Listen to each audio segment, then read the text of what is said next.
Bonjour, chers internautes, bonjour à tous ceux qui me suivent. Aujourd'hui, Thierno Amadou vient avec une inquiétude, c'est-à-dire par rapport à la cruauté et à la cruauté, du moins, à la cruauté de ce monde, à la cruauté des humains envers leurs proches, envers les autres humains, c'est-à-dire leurs prochains. Vous voyez que en ce moment, on est en train de constater des faits criardes, des faits qui vraiment nous dépassent, qui sont déplorables ici et là par rapport aux haines que les gens ont par rapport à leurs proches, à leurs prochains. Vous voyez que beaucoup de gens s'entretuent, s'en dévorent dans certains pays. Vous voyez, il y a beaucoup d'intérêts en jeu qui sont ici et là, dans le travail que nous menons, dans le monde de la politique, dans le monde des guerres.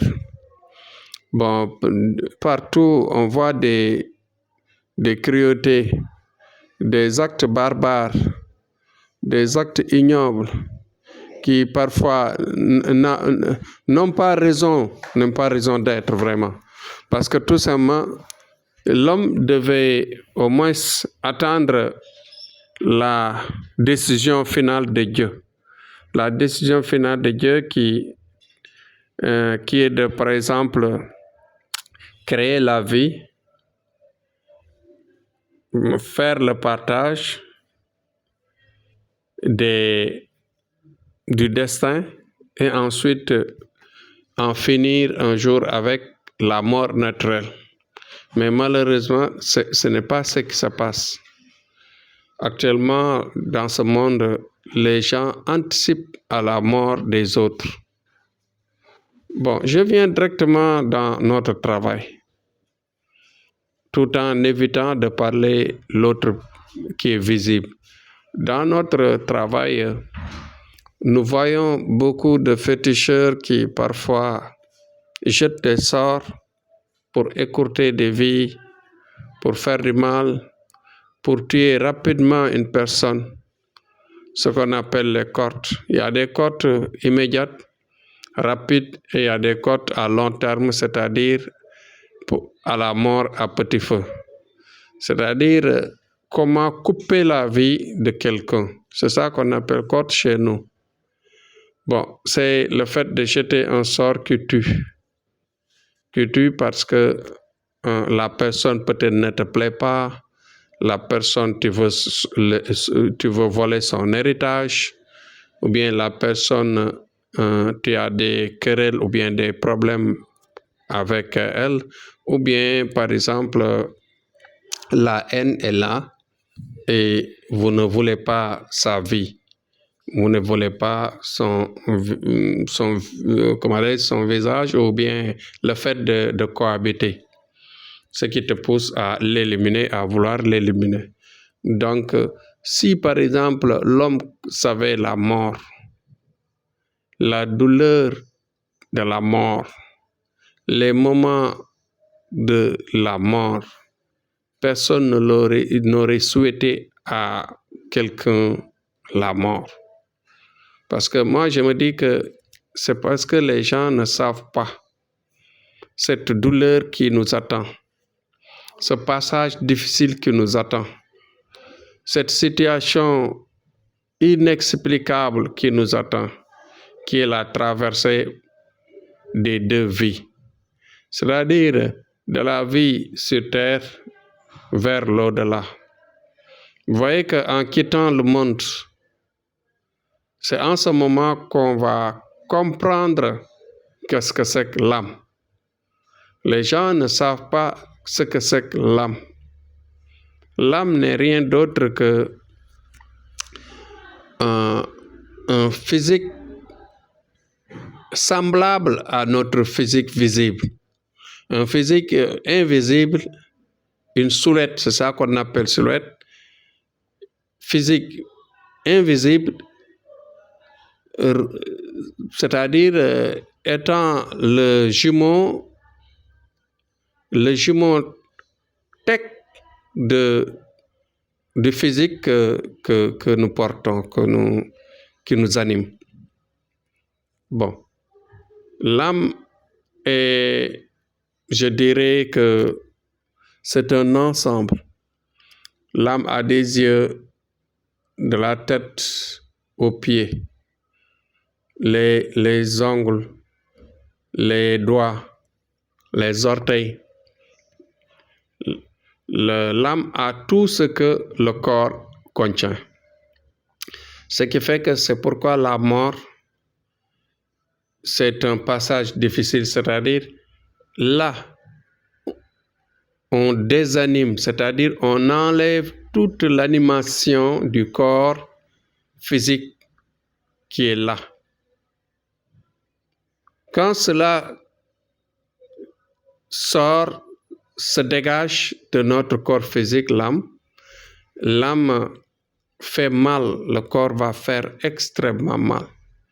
Parce que si par exemple Dieu a donné l'alerte à l'ange qui doit exécuter la mort, qu'est-ce qui va se passer? On a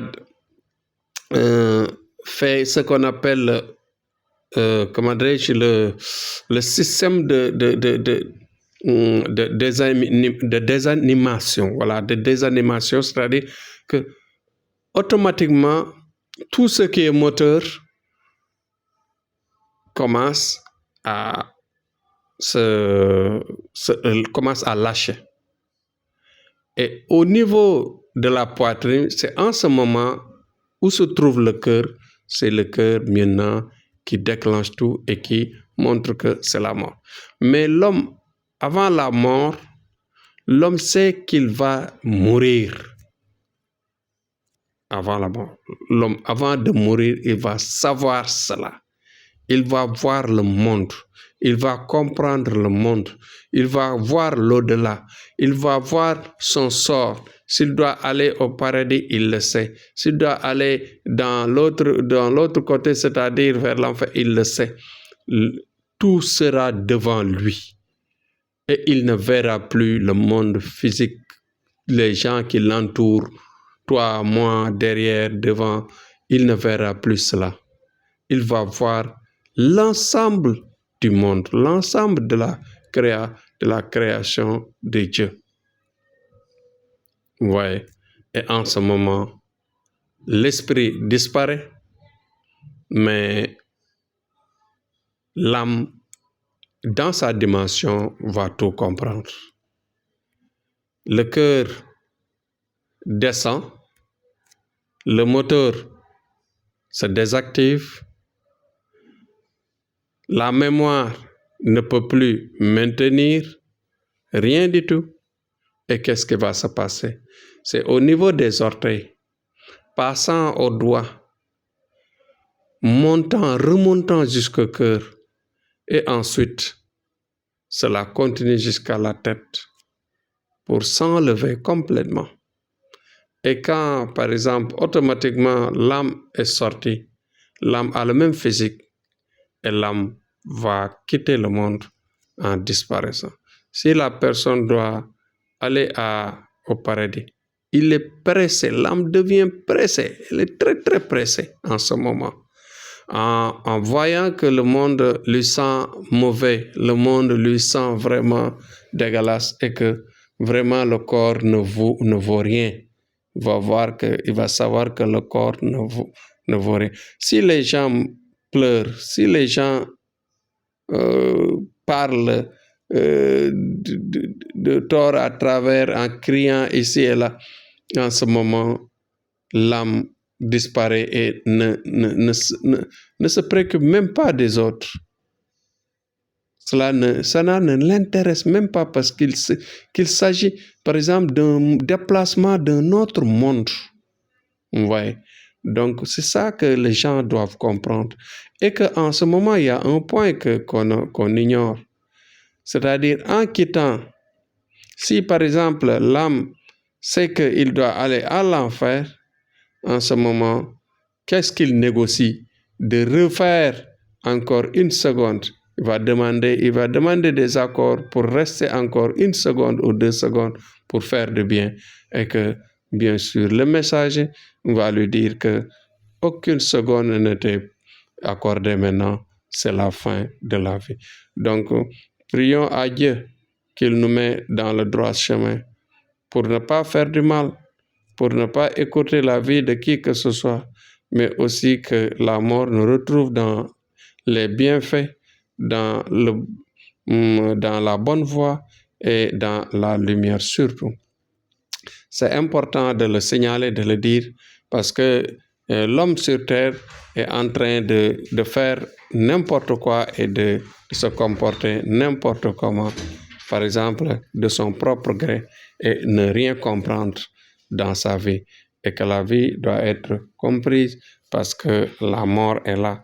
Personne n'échappera. Personne n'échapperait en ce moment à ces situations, à ces moments, vraiment à cette épreuve de disparition et de déplacement vers l'au-delà.